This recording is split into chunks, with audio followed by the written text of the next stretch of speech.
Hey guys, for this week, it's week 5, I decided to do option number 2 for social psychology. And option number 2 was taking 3 of the tests on hidden biases. So for the first test, I took the gender science test. So basically it gave you like different areas of education, I guess like different sciences and different liberal arts. And then it also gave you like male or female. So it kind of would mix them up. And my result was that I had a moderate automatic association for males with science and females with liberal arts. So for that test, I think that I probably maybe agree with the results. Not because I think that females can't study science and males can't study liberal arts, but for some reason in my mind, I lean more towards males being in science and females in liberal arts. Yeah, so for that one, I feel like I maybe partially agree with it. But like I said, I don't think that it has to be that way, and females can't do science and males can't do liberal arts. For test number 2, I did the weapons test. And basically it showed you white faces and black faces and then images of weapons and harmless objects. And same thing, it kind of mixed them up.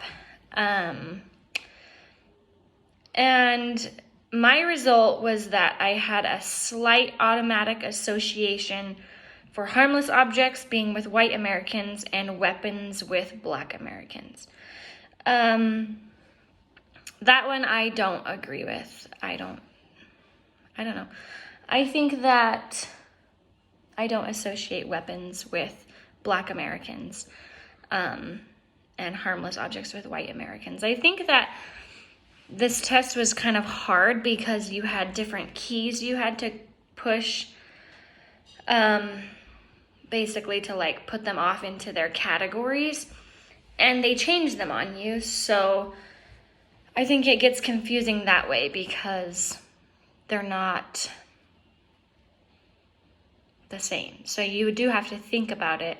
So where it says, like, I was quicker relating the harmless objects with white Americans and the weapons with black Americans, I don't think that's accurate because they switched them on you. So you have to get used to where they are. Anyway, so yeah, for that one, I don't agree with my result.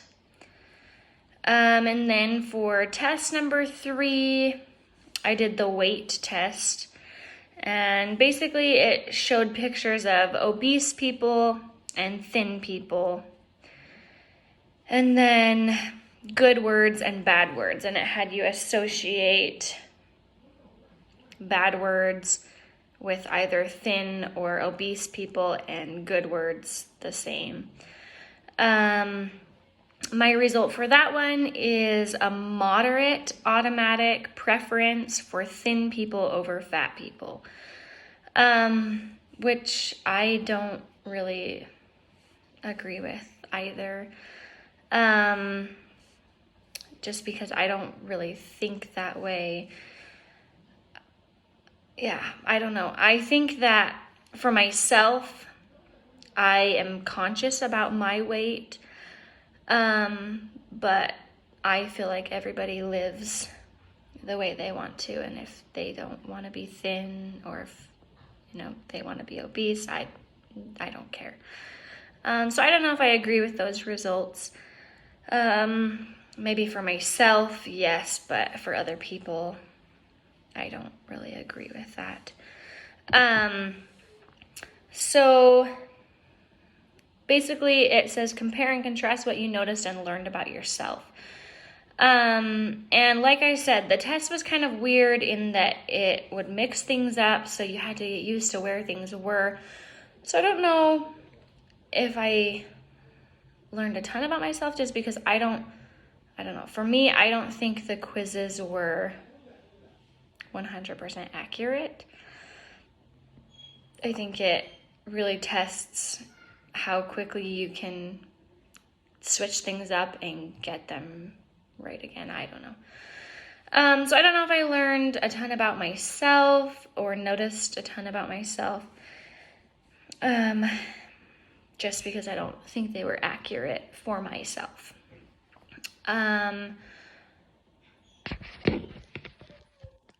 think it says discuss why you think you act the way you do. Oh, I'm sorry.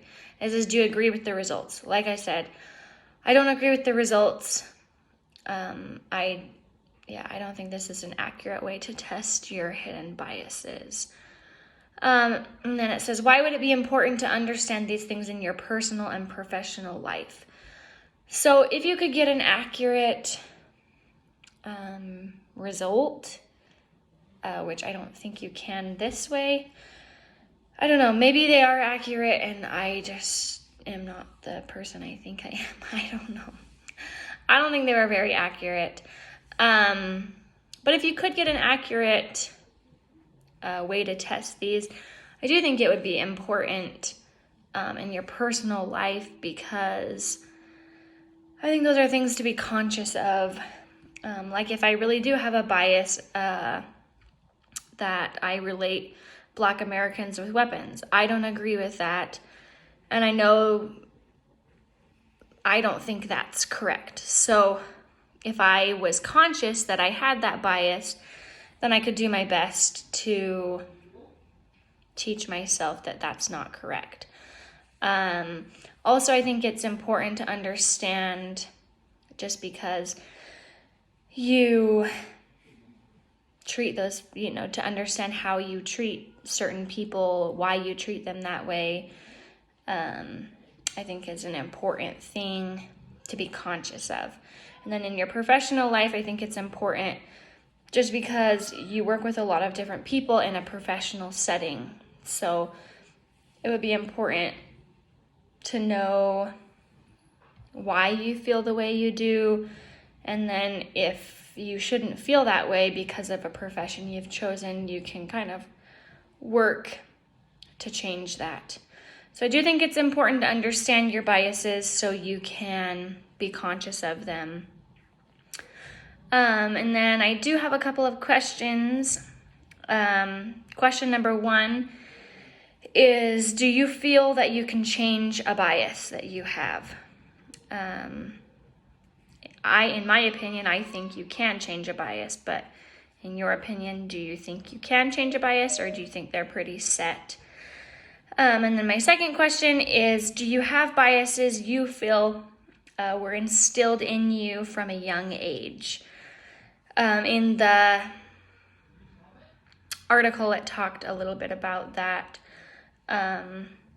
So yeah, I mean, the biases you feel were instilled, do you feel like they're a good thing or a bad thing? Yeah, thank you.